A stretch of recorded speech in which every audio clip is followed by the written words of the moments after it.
Bapak, Ibu, saudara-saudara, jemaat yang dikasihi Tuhan, senang sekali bisa bersua kembali, kendati pun hanya dengan media yang cukup terbatas ini, khususnya dalam rangkaian penyembahan kita, kebaktian doa yang kita lakukan pada malam hari ini. Dan saat ini saya akan menyampaikan firman Tuhan, namun sebelum itu mari kita minta pimpinan Tuhan, kita berdoa. Maha besar Allah Khalik langit dan bumi. Allah yang memberikan kehidupan dan yang memelihara hidup kami dari hari ke hari hingga pada saat ini. Yang oleh anugerah dan kehendaknya menuntun, membawa kami masuk dalam persekutuan, dalam hadirat Tuhan, dalam rangkaian kebaktian doa malam hari ini. Kami akan membaca dan mendengarkan firman Tuhan. Kami mohon kiranya Roh Kudus berkuasa atas hidup kami, mengurapi kami dengan hikmat untuk kami mampu memahami firman Tuhan dan memampukan kami menjalani hidup kami dikendalikan oleh kehendak Tuhan sebagaimana firman Tuhan malam hari ini.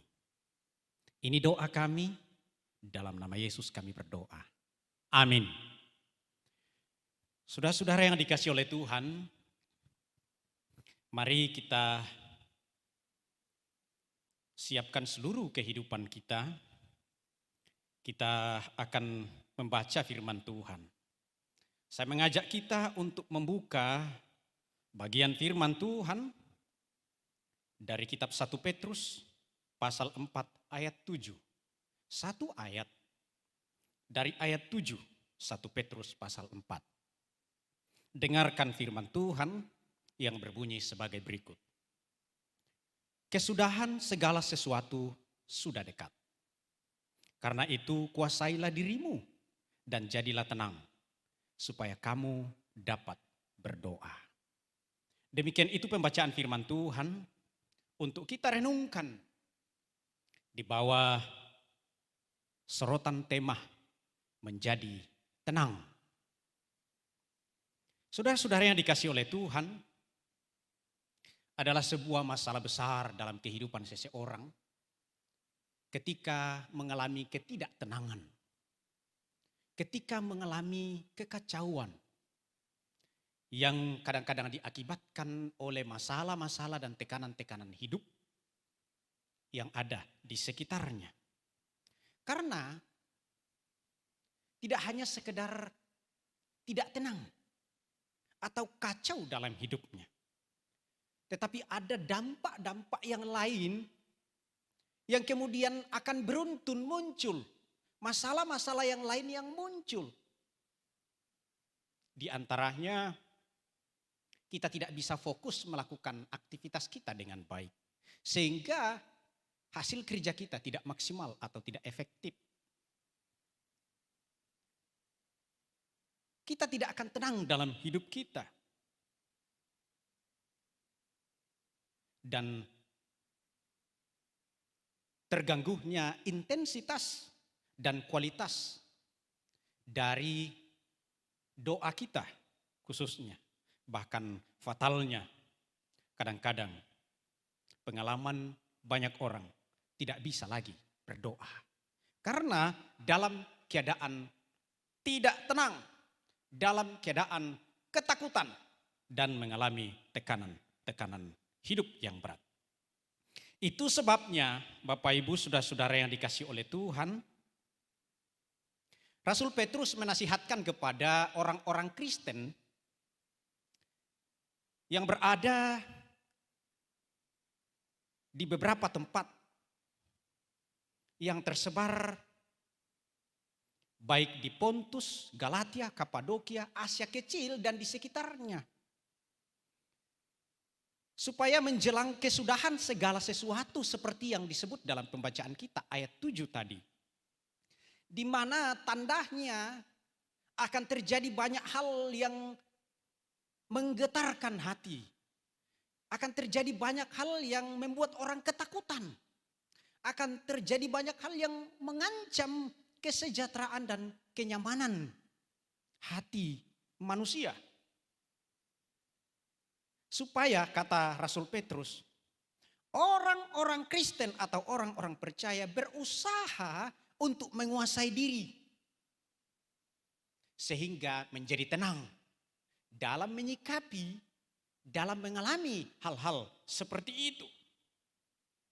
Saudara-saudara yang dikasihi oleh Tuhan, dimaksudkan supaya kalau kita perhatikan dalam pembacaan kita, supaya kita dapat berdoa dan menjalankan hidup serta panggilan kita sebagai saksi Kristus dengan baik.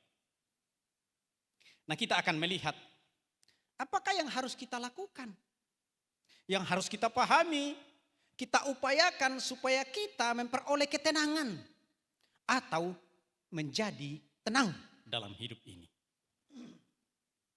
Hal yang pertama ialah menguasai diri. Itu sangat jelas. Dalam pembacaan kita, firman Tuhan mengatakan kuasailah dirimu. Tidak dapat disangkali Bapak Ibu saudara-saudara yang dikasihi Tuhan, bahwa di saat kita mengalami tekanan hidup atau persoalan yang berat, kita sebagai manusia terkadang lepas kontrol. Dan tidak lagi menguasai diri kita. Kita baper. Akibatnya adalah bahwa kita sangat susah lagi untuk berpikir rasional. Semua yang kita lakukan tidak lagi seperti biasanya, normal dan efektif seperti harapan kita. Bahkan masalah-masalah yang lain akan mulai muncul satu persatu. Dan dengan hal seperti itu maka kita akan semakin kehabisan energi untuk bergulat dengan kompleksitas masalah-masalah yang terus terjadi dalam kehidupan ini. Dan itu sangat berdampak bagi kehidupan kita. Dan secara khusus berdampak bagi kerohanian kita. Bahwa kita mulai meragukan kuasa Tuhan. Terkadang-kadang kesetiaan dan kuasa Tuhan sudah mulai tidak terlihat dan kita tidak jumpai dalam pengalaman kita. Kita susah untuk fokus berdoa seperti yang diindikasikan di dalam firman Tuhan ini. Bahkan mungkin sudah lupa dengan Tuhan. Yang seharusnya bahwa dalam situasi sulit seperti itu, justru doa adalah bagian dari solusi terbaik yang kita butuhkan. Oleh sebab itu, kita harus tetap sadar bahwa dalam segala kondisi hidup ini, terlebih saat pergumulan dan kesulitan datang, maka kita harus tetap sadar, harus berusaha menguasai diri. Dalam hal ini menguasai pikiran kita, menguasai perasaan kita, menguasai kehendak kita. Dan jangan dikuasai oleh pikiran gelap karena dosa dan karena iblis. Jangan terbawa perasaan dan larut dalam masalah dan penderitaan. Tetapi bangkitlah. Saudara-saudara, kuasailah dirimu. Sehingga walaupun mungkin terkadang atau mungkin di situasi seperti yang kita alami saat ini, walau Anda tidak bisa mewujudkan keinginan, harapan Bapak Ibu, saudara-saudara sekalian, karena kondisi yang tidak memberikan kebebasan kepada kita. Tidak bisa bertemu dengan keluarga seperti biasanya, tidak bisa bertemu dengan pasangan. Saya tahu ada jemaat Tuhan yang sebenarnya suami pasangannya, istrinya cuti seperti biasa pulang. Tetapi karena kondisi yang membatasi, ya ada yang harus karantina di kapalnya yang pelaut dan di perusahaannya yang di perusahaan. Tidak bisa kembali. Semua tidak berjalan lagi seperti biasanya atau secara normal. Tetapi justru dalam kondisi seperti itu, kita akan terus berusaha menguasai diri kita. Ketika kita tidak bisa menjalankan usaha kita, bisnis kita dengan baik, secara maksimal. Toko-toko sekarang ini pada umumnya tutup, diharuskan tutup. Dan berbagai hal yang tidak menguntungkan untuk bisa melakukan banyak hal sesuai yang kita inginkan. Menguasai diri walaupun mungkin tetangga dan orang-orang sekitarmu sekarang marak ya bantuan-bantuan baik dari pemerintah, dari para donatur, organisasi, bahkan gereja tidak ketinggalan memberikan pelayanan sosial. Tetanggamu sekitarmu dapat bantuan, bahkan mungkin ada yang 2 kali, 3 kali. Tetapi saudara sendiri tidak. Ini juga menjadi persoalan. Kadang-kadang kita terprovokasi, tidak bisa menahan diri, menguasai diri dalam kondisi seperti itu. Kita kemudian cemburu, kita menghakimi orang lain. Sekarang mulai lagi viral orang-orang yang buat konten, ada yang menyindir pemerintah, ada yang menyindir aparat-aparat dan siapa saja. Bapak Ibu, ini menjadi peluang yang besar di mana kita bisa jatuh dalam penghakiman dan dosa kalau kita tidak bisa menguasai diri kita. Dan berbagai kondisi yang diakibatkan oleh situasi COVID ini, justru dalam hal seperti ini menjadi peluang dan kesempatan di mana kita bisa belajar, berupaya untuk menguasai diri kita. Saudara-saudara yang dikasihi oleh Tuhan, ini yang harus menjadi perhatian kita, yang firman Tuhan katakan, kuasailah dirimu. Karena ketika kita dapat menguasai diri kita, kita akan menjadi tenang. Dan ada kekuatan besar dari ketenangan di dalam hati kita. Dengan ketenangan itu, maka kita dapat berdoa kepada Tuhan. Dan melalui doa itu, Tuhan memberi solusi, mampukan kita untuk menguasai diri dalam setiap pergumulan itu. Itu suatu kekuatan besar, suatu potensi. Itu sebabnya Rasul Petrus menekankan, usahakan kuasai dirimu. Karena di balik dari ketenangan itu, ada kekuatan besar untuk bisa mencapai dan melakukan hal besar di tengah-tengah pergumulan itu. Saudara-saudara yang dikasihi oleh Tuhan, itu yang pertama. Hal yang kedua, ialah mendekat kepada Tuhan. Mendekat kepada Tuhan. Dalam Mazmur 62 ayat 2 mengatakan atau tertulis, hanya dekat Allah saja aku tenang, daripadanya lah keselamatanku. Lagi-lagi bicara tentang ketenangan. Ketenangan adalah satu hal yang sangat penting. Ketika kita diperhadapkan dengan situasi dan pergumulan yang menurut kita kurang menguntungkan, ketenangan adalah satu hal yang amat penting. Kondisi yang sedang kita alami, ya diakibatkan oleh COVID-19, menjadi bukti nyata bahwa apa yang selama ini dianggap dan diandalkan oleh orang-orang yang tidak beriman kepada Yesus Kristus, itu adalah harapan yang palsu. Itu adalah harapan yang tidak menjamin. Banyak orang mengandalkan uang dan kekayaannya, tetapi dengan adanya COVID, uang, kekayaan seakan-akan tidak ada artinya.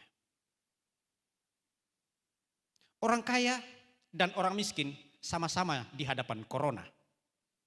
Orang kaya mati, demikian pun orang miskin. Dan ketika meninggal, mendapat perlakuan yang sama.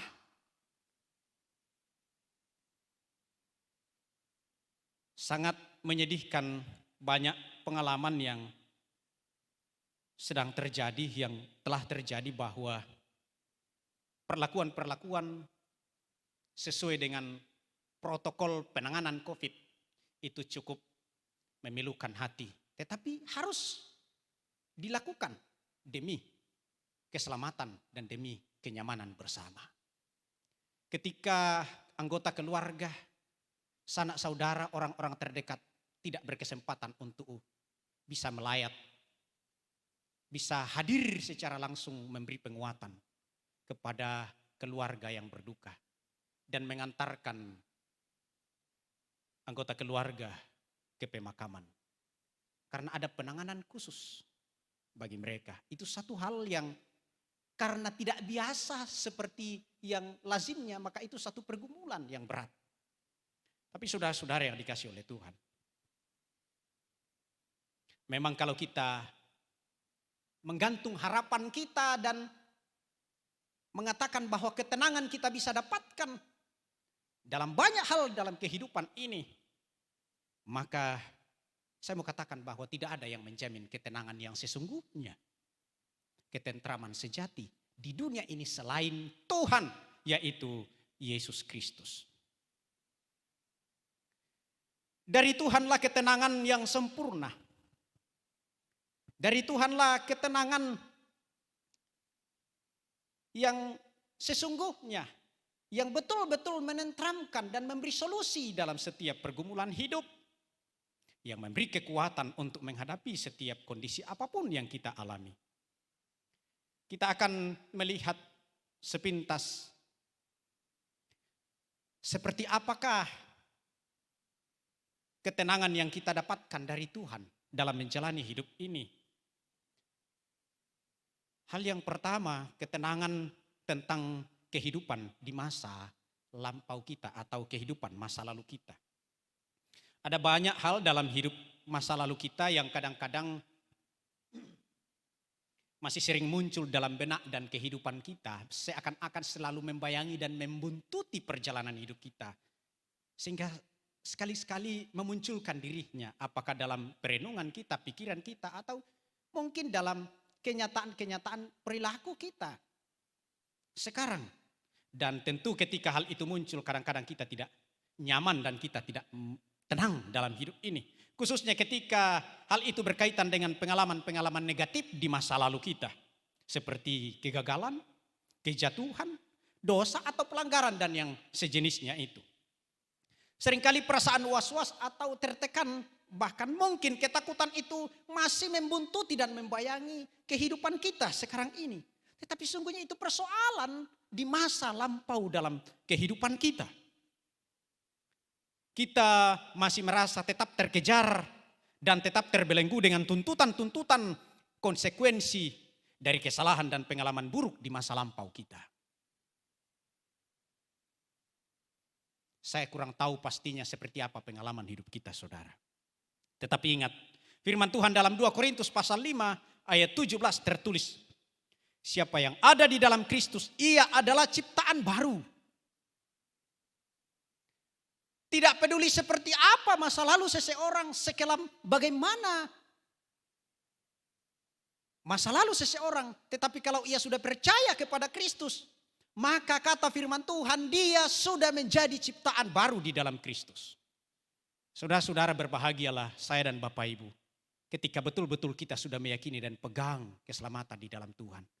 Sekelam apapun masa lalu kita itu tidak diperhitungkan. Bahkan telah diciptakan menjadi baru di dalam Tuhan. Sebab itu jangan pernah terusik ketenanganmu karena hal-hal seperti itu. Yakinkan dirimu, tenangkan hatimu bahwa mungkin itu adalah strategi kuasa kegelapan. Tetapi Yesus yang menjamin semuanya baru di dalam penciptaan dirinya. Melalui karyanya kita telah menjadi baru. Saudara-saudaraku, masa lalu kita telah ditebus olehnya. Dan kita telah menjadi baru, ciptaan baru di dalam Kristus. Kita harus bergerak maju dan tinggalkan masa lalu. Karena masa lalu tidak lebih dari hanyalah sebuah pengalaman dan pelajaran yang seharusnya menjadi motivasi. Itu harus menjadi motivasi bagaimana kita jalani hari ini dengan lebih baik. Dan menata masa depan yang lebih menjanjikan. Saudara-saudara. Oleh sebab itu, apa yang dikatakan oleh firman Tuhan, bahwa justru sekarang Kita harus meyakini firman Tuhan. Sebagaimana yang tertulis di dalam Roma 8 ayat 28. Bahwa Allah turut bekerja dalam segala sesuatu untuk mendatangkan kebaikan bagi yang mengasihinya, bagi yang dikasihi Tuhan. Saya mau katakan bahwa mungkin juga dalam hal pengalaman masa lalu kita, Allah turut bekerja. Mempersiapkan kita dengan pengalaman-pengalaman yang mungkin menurut kita pengalaman buruk, pahit, dan kegagalan menurut kita. Tetapi sesungguhnya itu bagian dari rancangan Tuhan. Mungkin ya, kita tidak bisa memastikan itu. Tetapi siapa tahu itu bagian dari proses dan rancangan Tuhan untuk mempersiapkan kondisi kita hari ini dan sedang mempersiapkan kita untuk masa depan kita. Yakini firman Tuhan Bapak Ibu sehingga kita tetap menjadi tenang kendati pun pengalaman seperti yang saya katakan tadi itu kadang-kadang mengingatkan kita atau muncul dalam benak kita. Itu yang pertama, ketenangan tentang masa lalu kita. Yang kedua, ketenangan tentang kehidupan di masa sekarang.